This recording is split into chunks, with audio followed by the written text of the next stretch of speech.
has been pulled over your eyes to blind you from the truth. What truth? That you are a slave, Neo. Like everyone else, you were born into bondage, born into a prison that you cannot smell or taste or touch. A prison for your mind.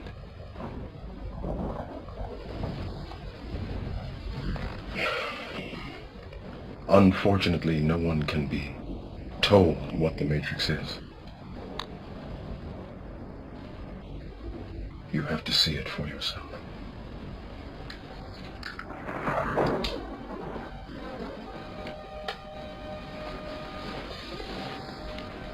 This is your last chance. After this, there is no turning back. You take the blue pill. The story ends. You wake up in your bed and believe whatever you want to believe. You take the red pill. You stay in Wonderland.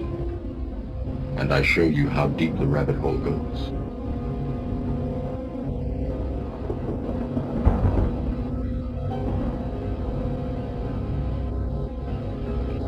Remember, all I'm offering is the truth, nothing more.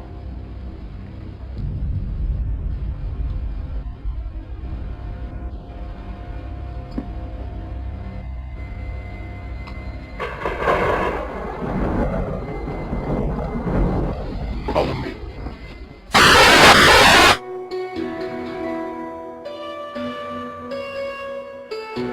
A common misconception among people is that any rule or regulation that governs them falls under one category, law. But there are many other forms of law that people abide by without realizing that they simply do not apply to them. Another misconception is that a nation's constitution gives us our rights. A constitution does nothing more than list the rights that we already have. We are born with inalienable rights, endowed to us by our Creator. They are not given to us way. The most a person can do with a right is choose whether to exercise. Maritime Admiralty law is what's known as the law of the water. It is superseded by civil law and only applies to those who willingly contract themselves into it. The definition of Admiralty law is a body of private international law governing the relationships between private entities which operate vessels on the oceans. Let's look at how and why a form of law that is fashioned to govern corporations, businesses, and vessels has imposed its rule over natural human beings. This is all done through a form of word magic. A simple perversion of language has made it possible to convince people around the world that these alternative laws apply to them. One of the predominant beliefs in modern culture is that licenses, permits, registrations, and other forms of documentation are required to operate motor vehicles, use public roads, build structures and establishments, engage in free enterprise, and much more. Sadly, these beliefs are based on little to no investigation whatsoever, and are false. This belief structure is perpetuated by Maritime Admiralty law. This form of law to govern ships docking in foreign nations for the import or export of products and resources. It deals with banking and merchant affairs, not civil affairs. When a product is taken off of a ship and brought into a foreign land, that nation takes custody of the resource and accounts for it with a certificate. That certificate marks the birth date of that product in the custody of the respective nation. Think of why it is supposedly required to have a certificate of live birth in the first place. The Barron's Dictionary of Banking Terms defines a certificate as a paper establishing an ownership claim. So right there, we notice that everyone with a birth certificate is defined as being owned. People are used as collateral with other nations because the U.S. is bankrupt. The United States declared bankruptcy on March 9th of 1933. At this point, the U.S. began taking out loans from a private, non-government affiliated corporation called the Federal Reserve. With no money to pay back the loans, the United States began using the citizens as collateral. All birth and marriage certificates are literally warehouse receipts.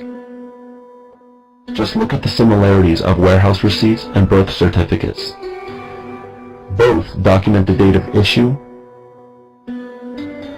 a serial number, registration number or receipt number, a description of the product, and an authorized informant to notify the appropriate government agency.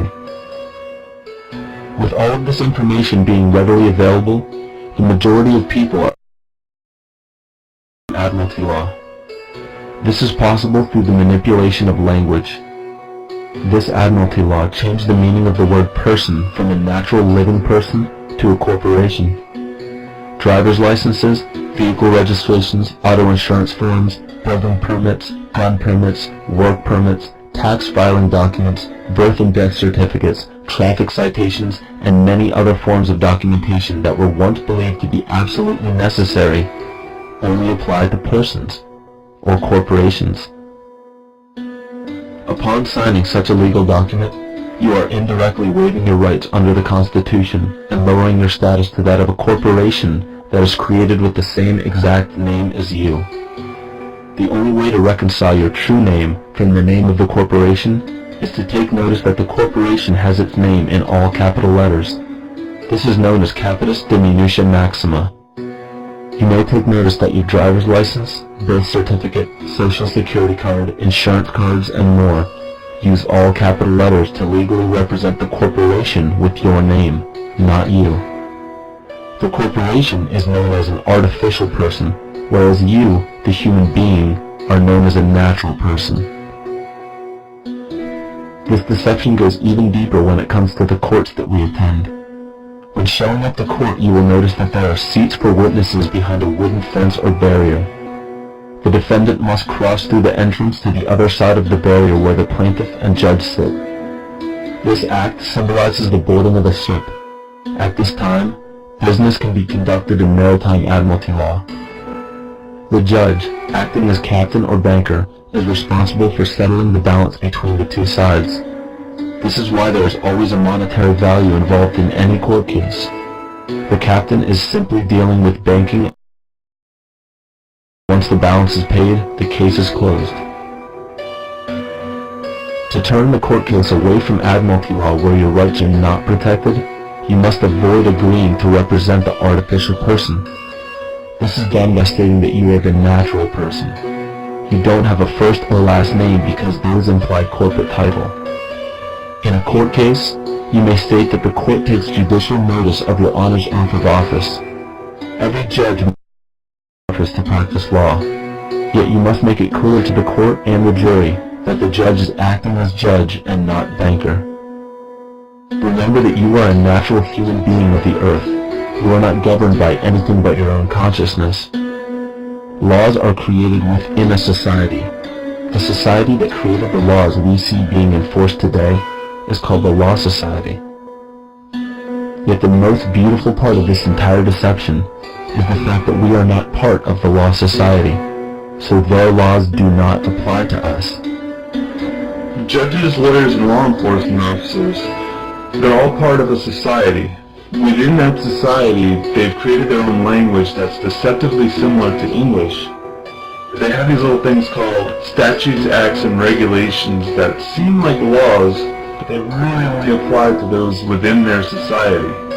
So that basically means all the traffic violations, minimum age requirements, and everything except for damage to property doesn't really apply to the natural person. Laws only apply to those within the Law Society. The game being played is an illusion. You can simply choose to open your eyes and reclaim the freedom that you were born with, bound by nothing but the limits of your imagination. These are just a few examples of assuring that your rights are being protected. By far, the most important line of defense against this deception is to be aware of the perversion of language, and be absolutely aware of how you form your beliefs and concepts.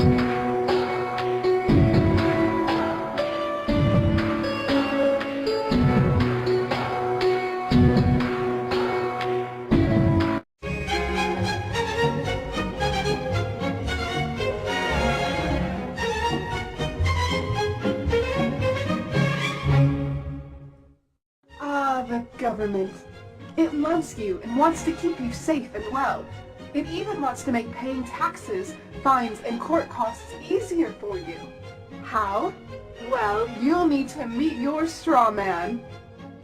He was born the same day you were. He looks like you, has the same name, and lives in your house, but you never knew he existed. You will have even paid his parking tickets or taxes. The worst part? You've been dead from day one. From every birth certificate, a legal personality, or legal fiction, is created with the same name to confuse little old you into thinking it's you. So, there's a human you and a paper you, or as it's commonly known, a strawman. So when it seems like government officials, court clerks, or the police are speaking English, they aren't. They're speaking legalese, designed to make you agree to verbal and written contracts without even knowing about it, all spun from Black's Law Dictionary. For example, when the police say, "Do you understand?" you'll say, "Yes." What they are really saying is, "You stand under our authority." Oopsie-daisy, you just created a verbal contract with them. Oh, you clever government. Do you know that whenever you register something, you are handing over title to the person you register it with? That's right.